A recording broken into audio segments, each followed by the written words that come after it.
Olá, minha gente, meu nome é Rogério Cavalcante. Neste canal, eu irei postar as aulas que eu gravei para as minhas turmas de graduação de Direito Civil. A metodologia era a seguinte: com antecedência, eu gravava as aulas e postava e avisava para a turma. No horário determinado, eu entrava em algum aplicativo para encontro virtual com os alunos e sanava as dúvidas porventura existentes. Espero que todos vocês gostem. Um grande abraço!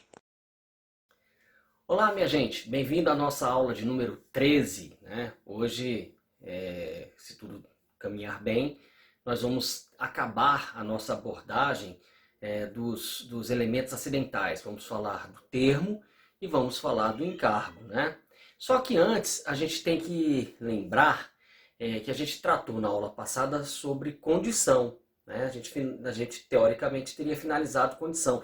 Eu disse teoricamente porque me parece ter faltado só um artigo. E esse artigo eu transcrevo aqui. É o artigo 130, que diz o quê? Ao titular do direito eventual, nos casos de condição suspensiva ou resolutiva, é permitido praticar atos destinados a conservá-lo. Gente, falo, professor, o código ele tem essa arte, né, de escrever desse jeito e eu não consegui enxergar. Tranquilo, vocês estão no segundo semestre. Me deixa dar um exemplo aqui que vai ficar bem tranquilo para vocês imaginarem, né, a hipótese versada no artigo 130. Vamos lá. Vamos supor que eu vá me transformar em sócio de uma empresa e para eu adquirir essas cotas, contratualmente existe uma condição. Antes dessa condição se realizar, então olha o exemplo. Eu vou me transformar em sócio de uma empresa e contratualmente existe uma condição para que eu me transforme efetivamente em sócio. Beleza. Nesse meio tempo, antes de acontecer a condição, as pessoas que estão dentro da empresa começam a dilapidar, sem nenhuma razão aparente, esta empresa. Minha gente, eu posso invocar esse artigo. Eu já sou sócio para tentar fazer alguma coisa? Não. Mas eu posso invocar o artigo 130, que diz o quê? Ao titular do direito eventual, nos casos de condição suspensiva ou resolutiva, é permitido praticar os atos destinados a conservá-lo, a conservar esse direito eventual subordinado a uma condição. Tá?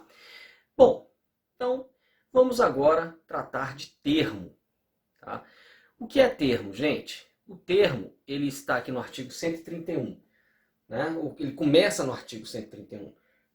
E está dito aqui que o termo inicial suspende o exercício, mas não a aquisição do direito. Algumas observações antes da gente abordar especificamente esse artigo.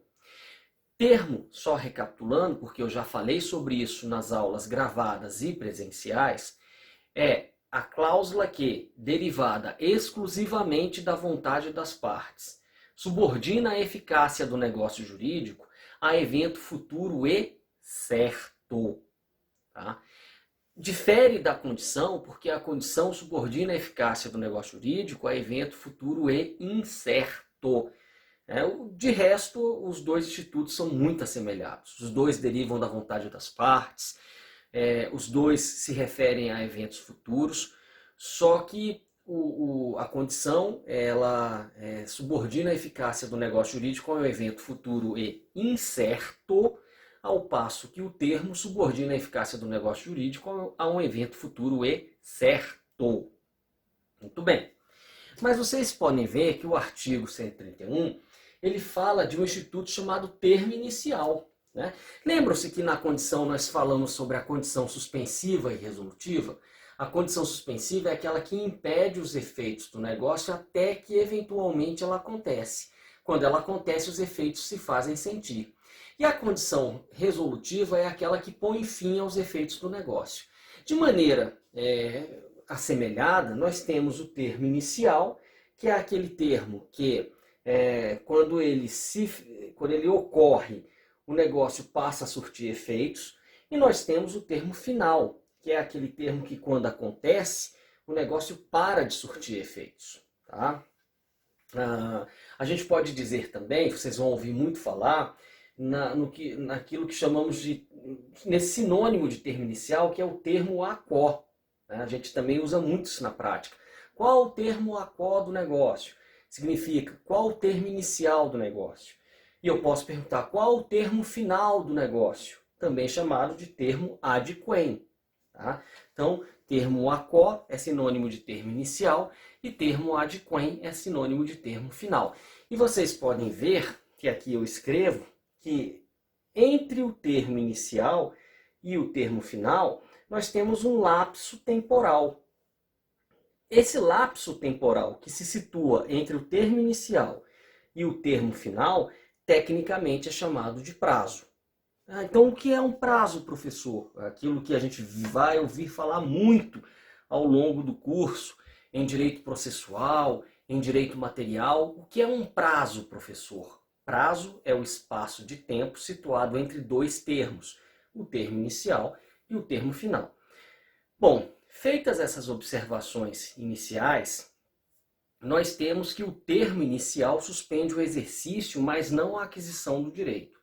Oportuno aqui que comparemos esse dispositivo ao artigo 125 do Código Civil, que diz o quê? Subordinando-se a eficácia do negócio jurídico à condição suspensiva, enquanto esta se não verificar, não se terá adquirido o direito a que ela visa.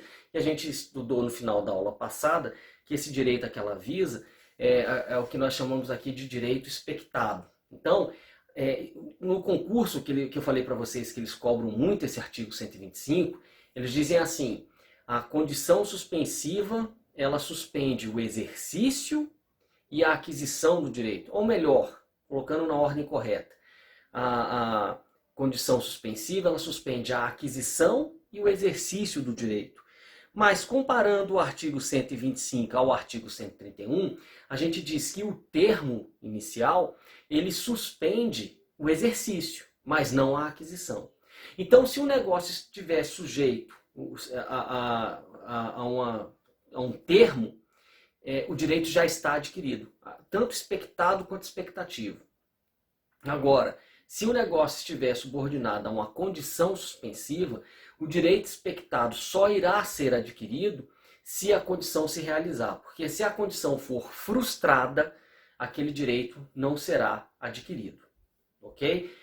Certeza de que vocês vão me perguntar isso na aula ao vivo e eu terei prazer em esclarecer com mais detalhes. Tá? Mas de qualquer forma, vão e voltem para tentar entender isso e tentar comparar com mais calma a leitura do artigo 125 à leitura do artigo 131. Tá? Bom, seguindo a nossa abordagem, em direito civil, deixa eu até abaixar aqui para ficar mais fácil, a gente tem aqui uma ideia sobre contagem de prazos. Salvo disposição legal ou convencional em contrário, computam-se os prazos excluído o dia do começo e incluído o dia do vencimento. Gente, vamos lá. Eu assinei um contrato hoje, só para vocês terem uma ideia, hoje é quinta-feira, dia 24 de setembro de 2020, quando eu estou gravando essa aula. Tá? Quinta-feira.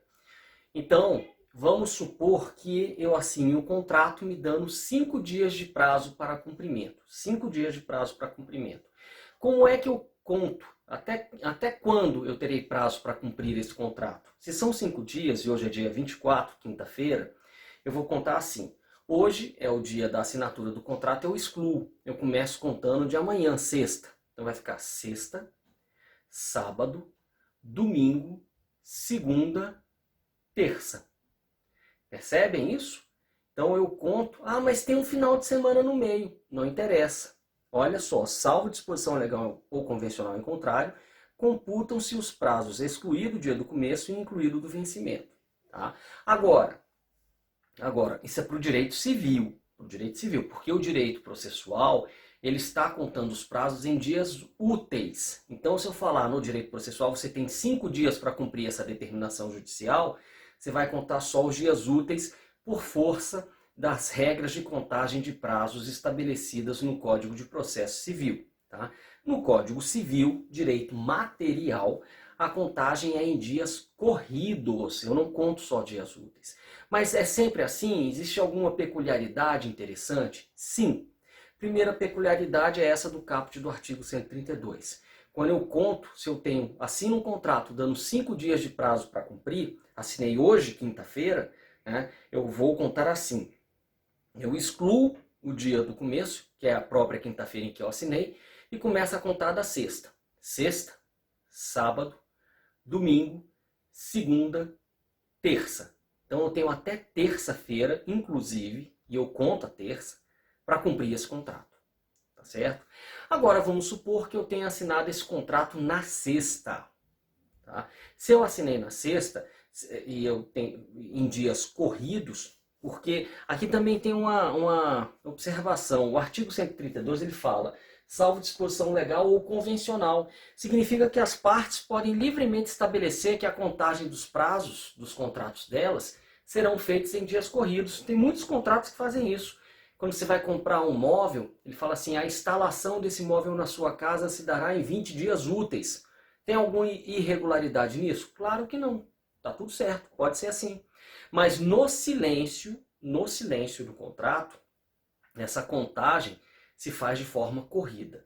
Bom, mas aí eu dizia, tá? Então vamos supor um exemplo bem simples, um contrato com 5 dias corridos, que é o normal em direito civil, 5 dias para cumprimento. Ele só vem dito assim, contrato assinado hoje tem 5 dias para ser cumprido. Beleza, mais nada, não falou mais nada, falou assim. E eu assinei o contrato na sexta. Tá? Bom, se eu assinei na sexta, o primeiro dia seria sábado. Né? Então, mas sábado a gente não considera dia útil, né? Normalmente não, a menos que as duas partes elas funcionem normalmente aos sábados, mas normalmente não. Então, como é que eu conto? Eu assinei na sexta, aí vem o final de semana, se o primeiro dia cair no final de semana ou no feriado, eu prorrogo para o próximo dia útil. Então assinei na sexta com 5 dias de prazo. Como é que eu conto? Segunda, terça, quarta, quinta, sexta. Então eu tenho até sexta. Olha a diferença, se eu assino na quinta, esse prazo acaba na terça da semana seguinte. No meu exemplo hipotético de 5 dias de prazo. E se eu assino na sexta, esse meu prazo acaba na sexta-feira da semana seguinte.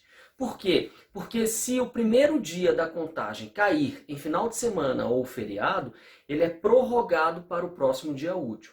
E a mesma coisa se o último dia do prazo cair também em final de semana ou feriado. Então vamos lá. Eu assinei o contrato na segunda, com 5 dias de prazo para cumprimento. Como é que eu conto?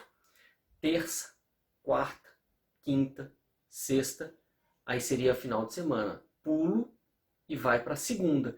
Então, gente, se aqui no meio tiver feriado ou final de semana, não tem problema. O problema é se o feriado ou final de semana for no primeiro dia ou no último, quando eu prorrogo para o primeiro dia útil subsequente. Professor, me explica isso de novo? Gente, não tem problema, vão e voltem, tá? E na aula ao vivo eu posso dar mais exemplos para vocês, tá? Agora saibam que isso é contagem de prazo para direito civil.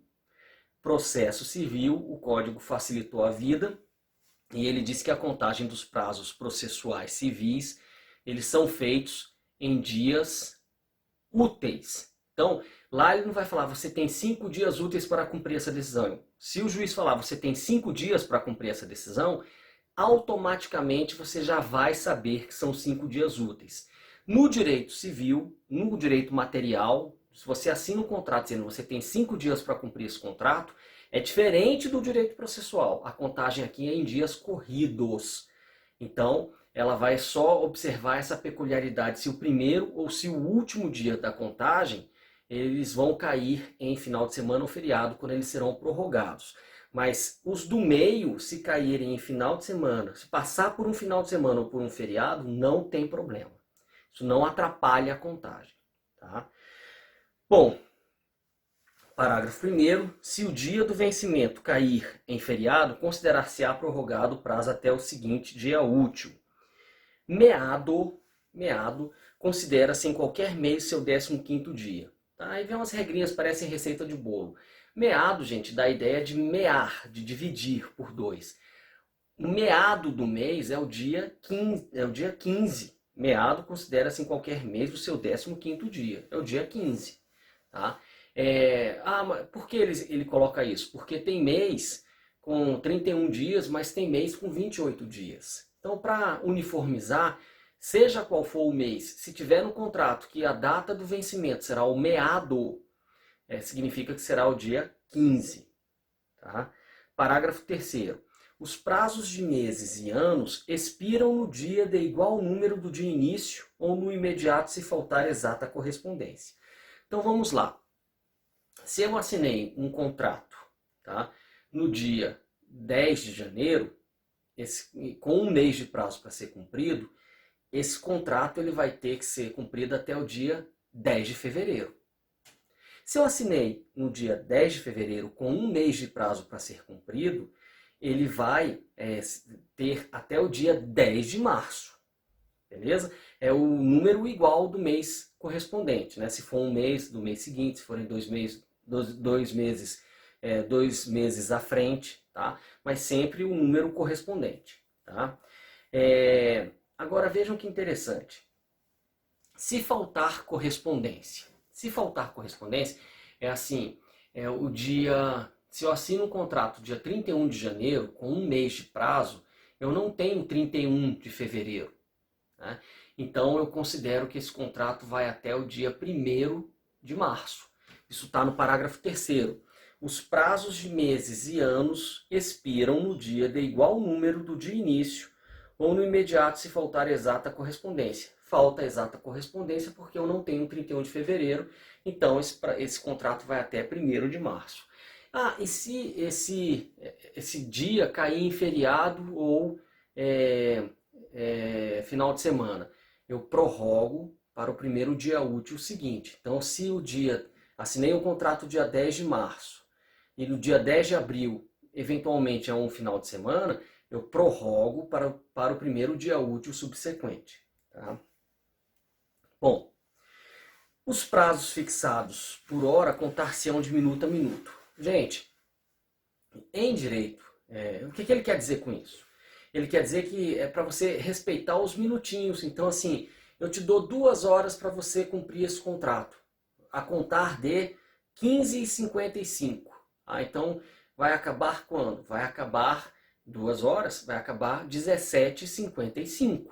Tá? É porque é minuto a minuto, eu não conto da hora cheia subsequente, eu não conto, por exemplo, são 15h55, eu não vou contar de 16 às 18, eu vou contar de 15h55 a 17h55. Tá? Para que a gente possa fazer essa correspondência exata se a contagem for em horas, principalmente em horas curtas. Quando a gente coloca mais nessas horas mais longas, assim, tipo, você tem 48 horas, 72 horas, a praxe normalmente seria, eu teria que olhar a hora que eu comecei a contar para terminar na hora exata, né, correspondente do dia seguinte, né, ou dos 2 dias subsequentes, assim vai.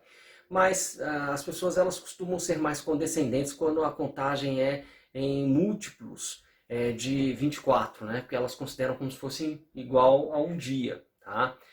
Mas, tecnicamente, para o direito civil, no processo civil, então, gente, ele fala assim, esclareça isso em 72 horas. Ele costuma contar realmente o dia cheio, assim, você tem até 11 horas e 59 minutos da noite, né? Do dia correspondente para cumprir aquela decisão judicial. Em direito civil, você teria que ver qual a hora que você começou a contar para terminar na hora subsequente. Tá? Mas quando o prazo é múltiplo de 24, né? 24 horas, 48 horas, 72 horas, as pessoas não levam isso tanto a ferro e fogo. Tá? Bom, são dicas muito genéricas sobre contagem de prazo. Tenho certeza que vocês vão ler. A própria leitura aqui desse artigo 132 já facilita a compreensão. E qualquer dúvida, vocês, numa aula gravada, vocês podem ir e voltar a gravação até vocês conseguirem compreender, sem mencionar o fato de vocês poderem me perguntar abertamente isso na aula ao vivo. Tá? Artigo 133. Nos testamentos, presume-se o prazo em favor do herdeiro e nos contratos em proveito do devedor, salvo quanto a esses, se o teor do instrumento ou das circunstâncias resultar que se estabeleceu a benefício do credor de ambos os contratantes. Difícil termo gerar dúvida, né, para ser interpretado a favor de alguém, mas pode acontecer. Por exemplo, Eu pego um mês que tem 30 dias e eu digo que você tem até o dia 31 desse mês. Vou pegar um exemplo. Eu coloquei que você tem até o dia 31 de abril. Você tem até o dia 31 de abril para cumprir o contrato. Mas não tem 31 de abril, vai até o dia 30, não é isso? Vai até o dia 30. Então, como é que você vai interpretar? Você vai interpretar a favor do devedor. Você vai interpretar, então está escrito, cumpra o contrato até 31 de abril. Como é que você vai interpretar isso para o devedor? Significa então que até o dia 30 que ele tem que cumprir? Não, a interpretação mais favorável ao devedor vai jogar isso para o dia seguinte. Vai jogar para o dia 1º de maio. Ah, mas 1º de maio é feriado, então vai jogar para o dia 2 de maio. Tá certo? Quando a interpretação de um prazo fica dúbia, eu interpreto de maneira a favorecer mais o devedor, dando a ele mais um pouquinho de prazo para que ele possa desempenhar as suas funções. Tá? O artigo 134, ele nos diz assim: os negócios jurídicos entre vivos, sem prazo, são exequíveis desde logo, salvo se a execução tiver de ser feita em lugar diverso ou depender de tempo. Então, os negócios jurídicos entre vivos, sem prazo, são exequíveis desde logo. Gente, ser exequível desde logo não significa que se a pessoa não cumprir desde logo, ela já estará em mora. Lembram-se quando eu falei da mora? Quando as obrigações não têm prazo, para que a pessoa entre em mora, ela precisa ser notificada. Só que o artigo 134 ele diz assim, e a partir de quando essa pessoa pode ser notificada? Ela pode ser notificada desde logo. Se ele não tiver prazo, ela pode ser notificada a cumprir desde logo. Mas ela só estará em mora, não se esqueçam das nossas aulas anteriores, depois que ela tiver sido notificada. Tá? É o que diz o nosso artigo 134. 135. Ao termo inicial e final, aplicam-se no que couber as disposições relativas à condição suspensiva e resolutiva. Né? Ou seja, eu aplico subsidiariamente o que a gente estudou sobre condição, a gente aplica a termo, desde que isso não contraria a natureza do termo de ser algo certo, ao passo que a condição é incerta. Tá? Bom, isso nos faz terminar condição. Vamos falar de condição e termo, já vimos dois. Vamos falar então sobre encargo. Vão lá tomar uma água, na volta a gente trata com vocês, aqui eu trato com vocês sobre encargo, tá bom? Vamos lá. Gente, vamos começar pelo conceito de encargo. Né? O que é um encargo? Um encargo é uma obrigação anexa que se faz aderir a uma liberalidade. Tá? Então vejam, é uma obrigação anexa que se faz aderir a uma liberalidade. E professor, o que é liberalidade? Liberalidade é algo que você faz gratuitamente. Então, um testamento é uma liberalidade. Quem for beneficiado pelo testamento está se beneficiando gratuitamente. Então eu posso aderir a esse testamento uma obrigação anexa, que não é contraprestação. Tá certo? Uma doação, ela também é compatível com o encargo, também chamado de modo. Eu posso fazer uma doação e estabelecer uma obrigação anexa, que não é contraprestação. Professor, não entendi direito. Então vamos lá. Eu chego para uma pessoa e falo assim, eu te dou um carro, mas você terá o encargo de me levar para fazer compras todos os meses. Eu estou pagando o carro, levando a pessoa para fazer compras? Não, eu não tenho essa relação de proporção entre o encargo e a liberalidade, tá certo? Encargo não é contraprestação, tá? Bom, mas vamos lá. Eu tenho um caso muito interessante, gente, pelo Distrito Federal. Esse aí depois, na aula ao vivo, eu posso até esmiuçar mais esse caso. Né? Era uma entidade de ensino, né, que ela, na década de 60, recebeu um terreno em doação. Tá? E aí, no contrato de doação, ela disse que daria bolsas ao Distrito Federal. Tá? Lá para 2005, essa entidade de ensino, ela falou assim, olha, se somar as bolsas que eu já dei até hoje, isso paga o terreno, tá certo? Então eu não quero mais ser obrigado a dar bolsa. Isso caiu lá na procuradoria para a gente fazer defesa, e a nossa tese de defesa foi justamente trabalhando com o conceito de encargo. A gente falou, peraí, calma, desculpa, as bolsas, não, a gente não falou vendo, olha só, a gente não falou vendo o terreno para ser pago por meio de bolsas. E quando essas bolsas alcançarem o valor do terreno, ele estará quitado. Não foi isso que aconteceu. O que aconteceu foi, tome em doação esse terreno e vá me dando bolsas. Enquanto você tiver o terreno, você vai dando bolsas. Então, esse foi o espírito desse contrato. As duas teses eram teses muito relevantes, mas no final das contas o Distrito Federal ganhou a ação. Tá? Prevaleceu o entendimento de que encargo não é contraprestação. Então, enquanto essa entidade de ensino tiver o terreno, ela vai continuar dando bolsas para o Distrito Federal. Tá certo? Mas foi um caso muito interessante, muito bom de trabalhar pela profundidade da discussão jurídica e por trabalhar um conceito tão importante de parte geral do direito civil. Tá? Bom, mas gente, o artigo 136, ele começa nos dizendo qual é o conceito de encargo. Ele diz assim, o encargo não suspende a aquisição nem o exercício do direito, salvo quando expressamente imposto no negócio jurídico pelo disponente como condição suspensiva. Tá. O que ele quer dizer aqui, gente, é o seguinte. Ao contrário da condição suspensiva, que suspende os efeitos do negócio até que ela se implemente, o encargo não suspende os efeitos. O negócio já surte efeitos. E, paralelamente aos efeitos desse negócio, o encargo vai sendo cumprido. Vamos voltar ao exemplo que eu dei. Eu chego para a pessoa e digo, vou te dar um carro, mas você tem um encargo de me levar para fazer compras todos os meses. Gente, o efeito da doação já aconteceu. Eu já dei o carro. Mas, paralelamente a esse efeito, a pessoa vai me levando todos os meses para fazer compras. Perfeito? Agora, eu posso falar de uma outra forma. Eu posso falar assim, se você me levar tantos meses para fazer compra, eu te dou um carro. Isso é encargo ou isso é condição? Isso é condição.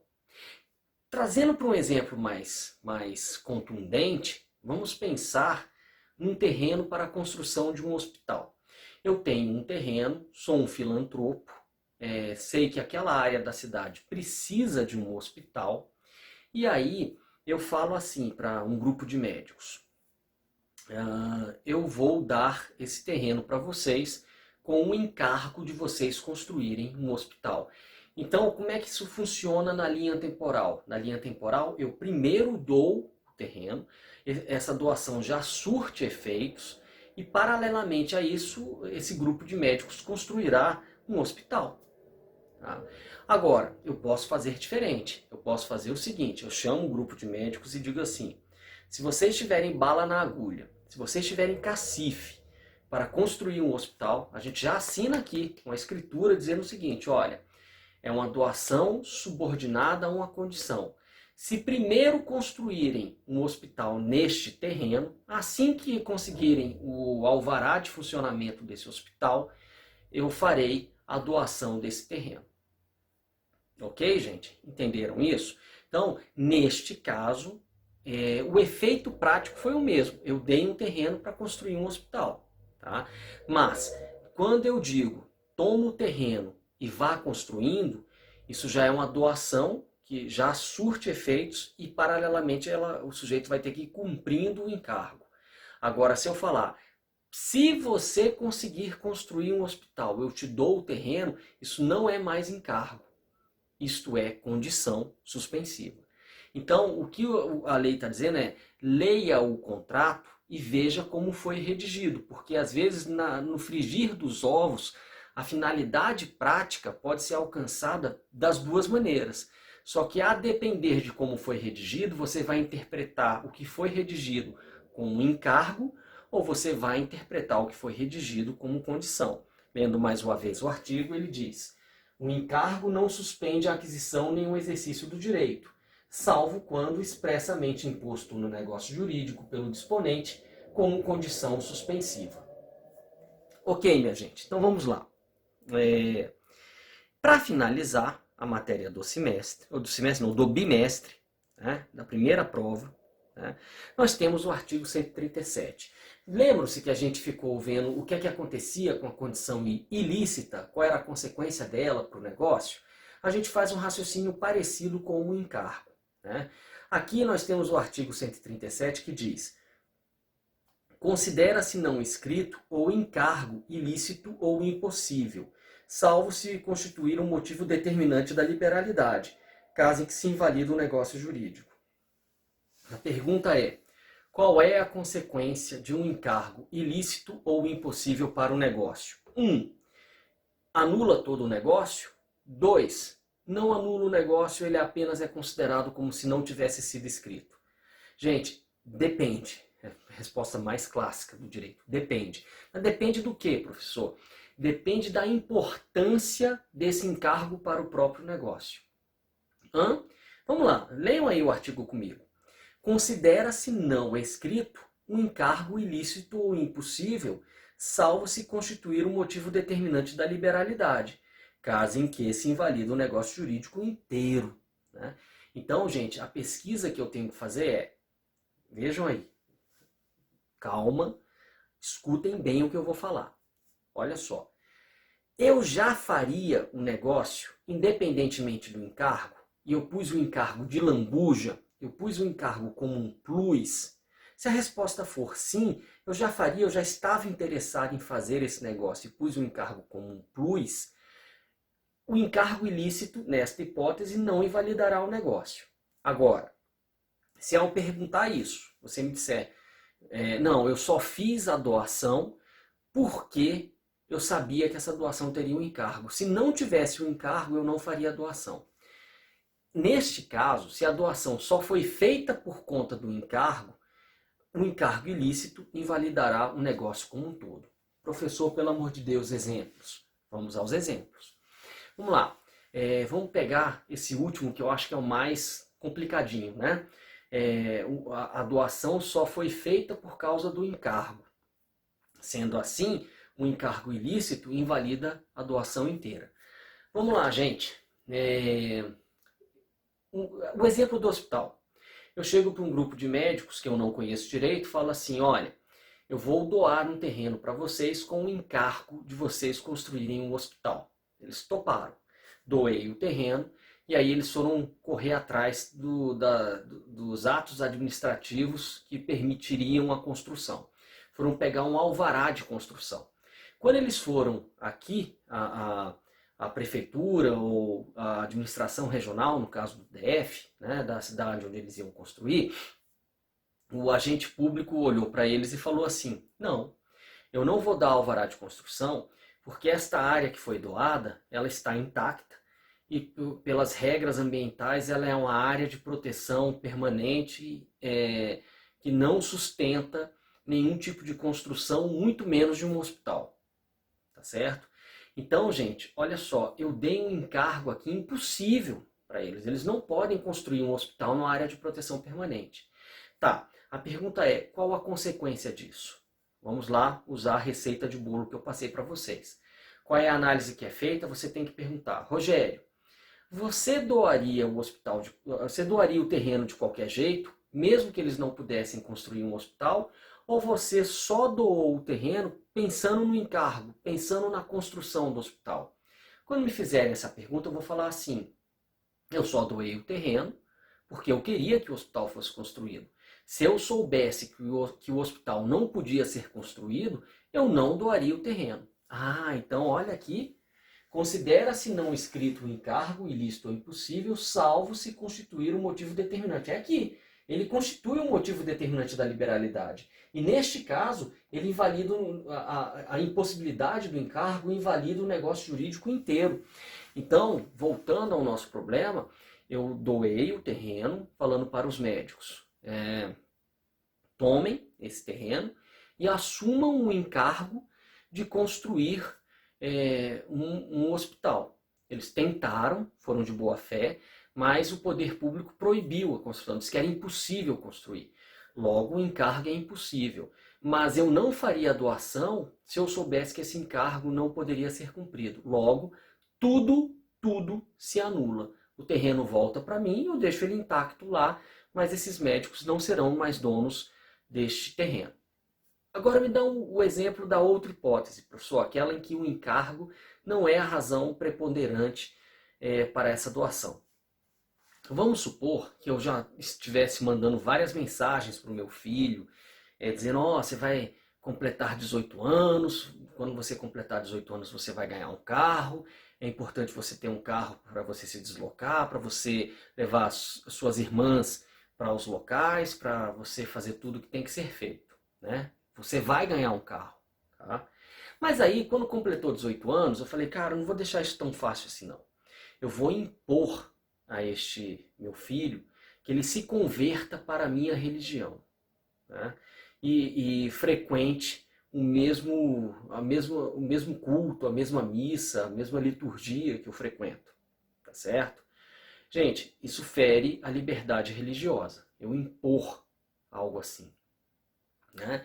Então esse encargo, por mais nobre que seja, ele fere um direito de personalidade da pessoa, né?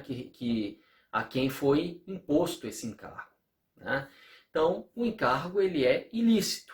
Ele fere um direito de personalidade, ele é ilícito nesta medida. Tá?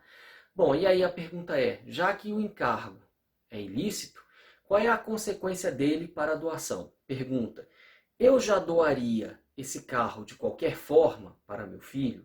As provas, né, das conversas de WhatsApp mostram que sim, que eu já doaria de qualquer forma este carro para meu filho. Então, se eu já doaria este carro para meu filho de qualquer forma, o fato de eu ter colocado um encargo ilícito ao lado desta doação, apenas faz com que esse encargo seja considerado não escrito, mas a doação permanece. Então, quais são as duas questões mais relevantes no estudo do encargo?